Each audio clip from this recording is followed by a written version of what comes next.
হে দেবী গঙ্গা, এই সংকর্তনায় নেতি আজ তোমার শরণাপন্ন হয়েছে। আমার ভেতরের কালিমা আমি আজ ধুয়ে ফেলতে চাই। দেবী পার্বতীর সম্মুখে আমি যেন শুভ্র বস্ত্র উপস্থিত করতে পারি।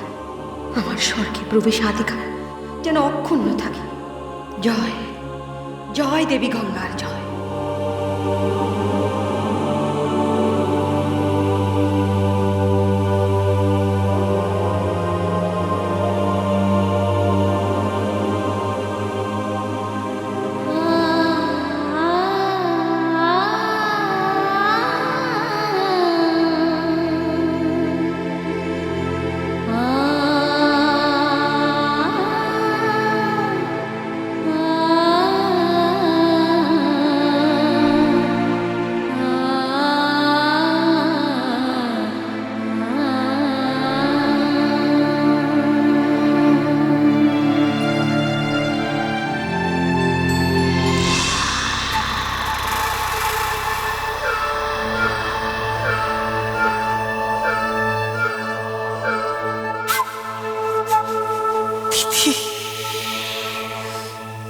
এইভাবে ত্যাগ করলে তুমি আমায়?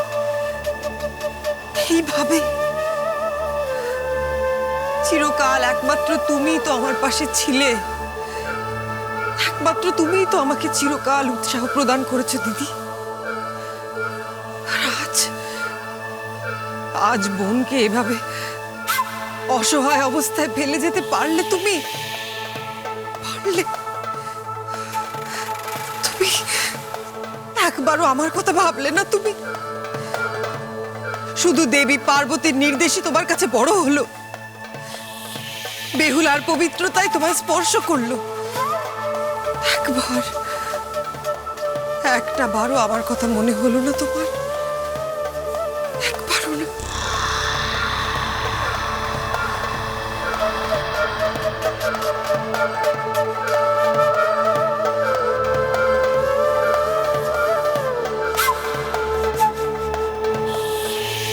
কি করলে তুমি নেতি ধোপানি?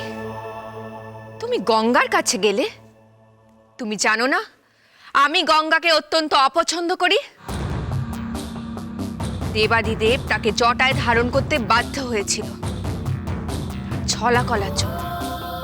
দেবাদিদেব বাধ্য হয় তাকে শান্ত করতে। আর তুমি কিনা আমার সম্মুখীন হবার জন্য ওই গঙ্গার শরণাগত হলে? এ তুমি ঠিক করলে না নেতি ধোপানি।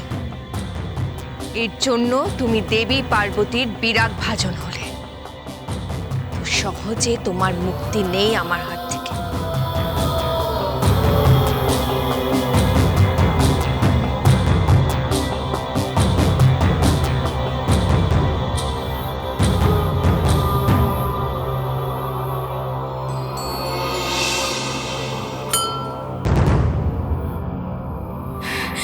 এই পরিবারের সুখ স্বাচ্ছন্দ্য দেখা আপনার ধর্ম নয়? আপনার ধর্ম নয় কুটুম্বী রাখা? আপনার ধর্ম নয়? আপনার ধর্ম নয় সন্তানকে রক্ষা করা? আপনার ধর্ম নয়?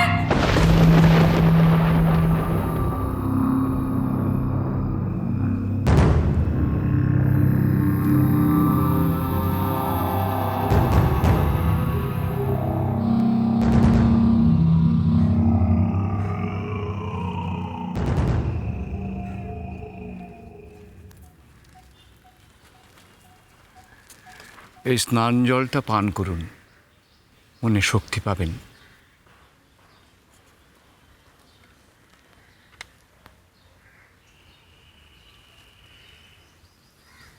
আপনি পুরুষ সিংহ, অনেক অনুতাপ আপনি সহ্য করেছেন। আপনি কেন এতটা বিচলিত হবেন?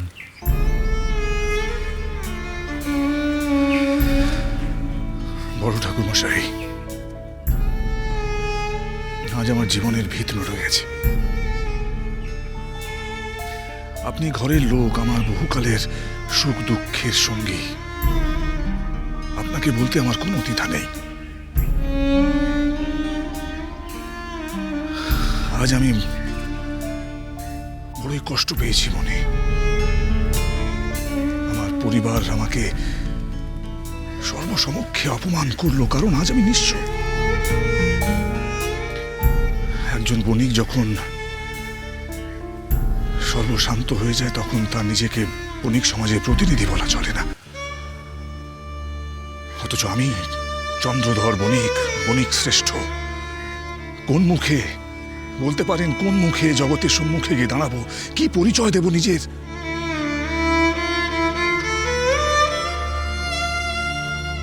ভোলা মহেশ্বরের ভক্ত হিসেবে পরিচয় দেবেন।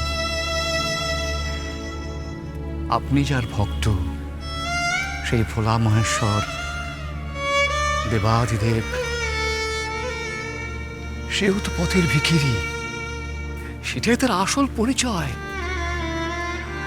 হয়তো ভোলা মহেশ্বর আপনাকে সেই পরিচয়টাই দিতে বলছেন। কিন্তু নিজের লোক তো সে বুঝবে না বড় ঠাকুর মশাই। এই পরিচয়কে তারা মেনে নেবে। পরিবার প্রতিপালন তো আমার কর্তব্য, কিন্তু আমি যে ব্যর্থ হচ্ছি, আমার কর্তব্য পালনে ব্যর্থ হচ্ছি বড় ঠাকুর মশাই।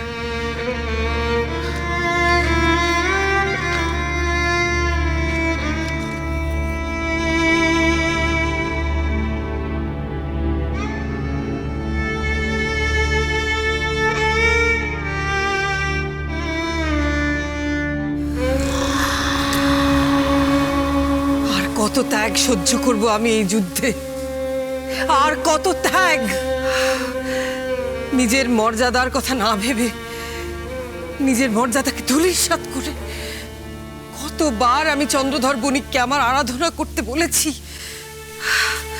কতবার। কিন্তু সে আজও তার জেদ থেকে অনড়। আমি পিতাকে বলেছি আমার যোগ্য মর্যাদা আমাকে দিতে,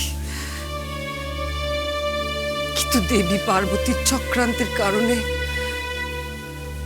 তা আমি আজও পাইনি। বরং চিরকাল তিনি আমার সঙ্গে শত্রুতা করেছেন। স্বর্গের পথ যাতে কোনোদিনও আমার জন্য না খুলে সেই চেষ্টাই করেছেন। আমার এই যন্ত্রণা তুমিও বুঝলে না দিদি, তুমিও না।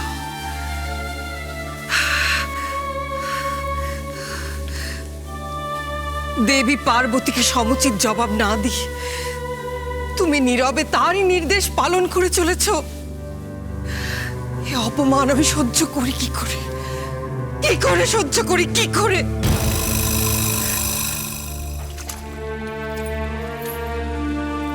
উমা, কাপড় যে পরে রয়েছে ধোবে না?